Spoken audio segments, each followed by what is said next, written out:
वंदे मातरम, भारत माता की जय। स्वागत करते हैं भारत माता सभी का एक बार फिर से सरकारी न्यूज चैनल में। दोस्तों आपको बता दें इस वक्त की ताजा लेटेस्ट अपडेट निकल कर सामने आ रही है। ईपीएस 95 पेंशन में हुआ बड़ा संशोधन। अब इन पेंशनधारियों को सरकार देने जा रही है बढ़ी हुई पेंशन का लाभ।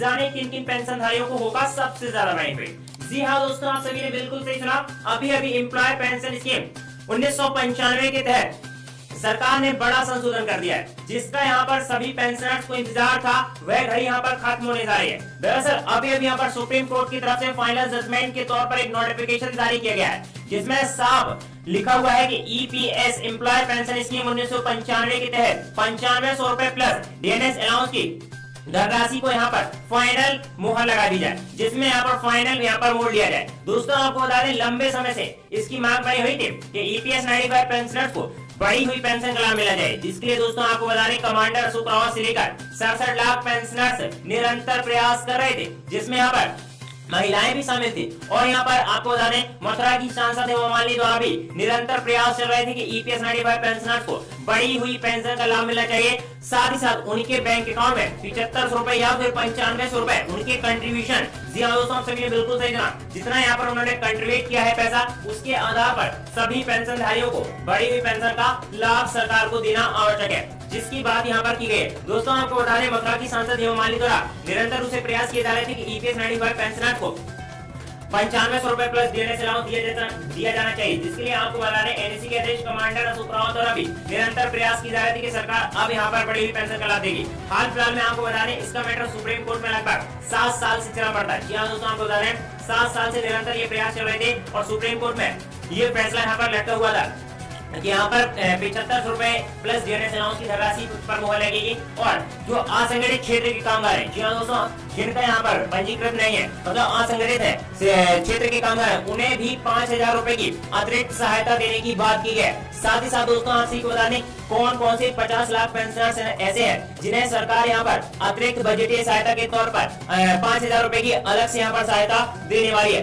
आपको पूरा खबर विस्तार से बताने वाले हैं। दोस्तों आपको बता दें जो सुप्रीम कोर्ट की तरफ से फाइनल जजमेंट निकल कर सामने आ रहा है, वो यहाँ पर पेंशनर्स के पक्ष में निकल कर आ रहा है। ईपीएस 95 पेंशनर्स के पक्ष में निकल कर आ रहा है। उसमें फाइनल मोहर ये लगी है कि जो महंगाई का जमाना चल रहा है उसके हिसाब से सभी पेंशनर्स भाइयों को डीएनएस अलाउंस के तौर पर, यानी कि महंगाई भत्ते के तौर पर उन्हें पूरा बढ़ाकर मतलब 32% के हिसाब से कम यहाँ पर उनको डीएनएस अलाउंस मिलना चाहिए। साथ ही साथ उनके बैंक अकाउंट में 7500 रुपए या फिर 9500 रुपए प्लस डीएनएस अलाउंस की धनराशि को क्रेडिट करना चाहिए। साथ ही साथ आपको बता दें और ये भी मोहर लगाई गई है कि फ्री चिकित्सा सुविधा की भी बात की गई है कि यहाँ पर जो परिवार है मतलब पेंशनर्स का परिवार, उनको फ्री मेडिकल सुविधा का भी यहाँ पर जिक्र किया गया है कि पेंशन तो बढ़कर मिलना ही चाहिए। साथ ही साथ उनके परिवार के लिए फ्री मेडिकल सुविधा, फ्री चिकित्सा सुविधा की बात यहाँ पर पेंशनर्स के समक्ष रखी गई है। और आपको बता दें इस पर फाइनल जजमेंट भी आ चुका है। आपको दोस्तों इस वीडियो में पूरी खबर विस्तार से एक एक पॉइंट्स वाइज बताने वाले हैं। दोस्तों आप इस वीडियो में बिना रुकावट के बने रहिएगा।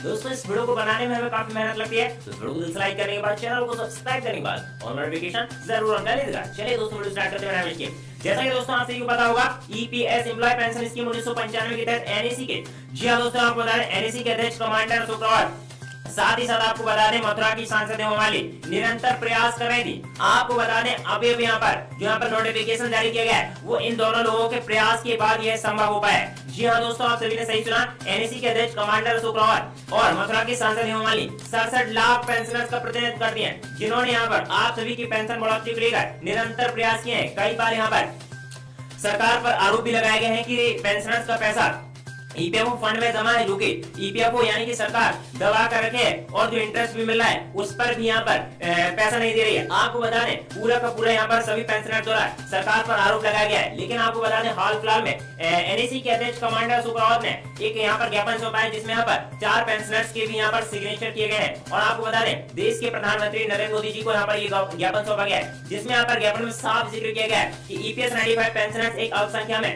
जीवन व्यतीत कर रहे हैं। मामूली सी सैलरी से मिलने वाला कुछ अंशदान पीएफ खाते के तौर पर यानी कि ईपीएस 95 के तहत प्रोवाइडर फंड में गया है, जिसके बाद ही हमारी पेंशन का क्रम बन पाया है। आपको बता दें कि यहाँ पर इस क्रम में फाइनल ये हो पाया कि ईपीएस 95 पेंशनर्स को बढ़ी हुई पेंशन का लाभ मिलना चाहिए। साफ जिक्र किया गया है कि मामूली सैलरी मिलती है उससे पीएफ खाते में पैसा जाता है। इसके बाद 8.33 ईपीएस एम्प्लॉय पेंशन स्कीम में योगदान होता है। उसके बाद 58 साल की उम्र के बाद जी हाँ दोस्तों, 58 साल की उम्र के बाद ही पेंशन का एक क्रम बन पाता था, ऐसा साफ जिक्र किया गया। और यहाँ पर यह जिक्र किया गया कि माननीय प्रधानमंत्री जी, हम पेंशनर्स की आपको बात ध्यान पूर्वक सुनना चाहिए और इस पर विचार भी करना चाहिए। हालांकि दोस्तों आप सभी को बता दें, पिछली बार भी यहाँ पर ये सेम प्रक्रिया की गई थी, लेकिन इस पर मोदी जी का या फिर देश के प्रधानमंत्री जी का कोई भी प्रतिक्रिया नहीं थी। और उस टाइम भी उन्होंने आश्वासन दिया था कि हम इस पर काम कर रहे हैं और हमने यहाँ पर ईपीएफओ से पूरा का पूरा पेंशनर्स का ब्यौरा मांगा है कि कितना उनका कंट्रीब्यूशन हुआ है और किस आधार पर आप पेंशन दे रहे हैं। ऐसी बात यहाँ पर देश के प्रधानमंत्री नरेंद्र मोदी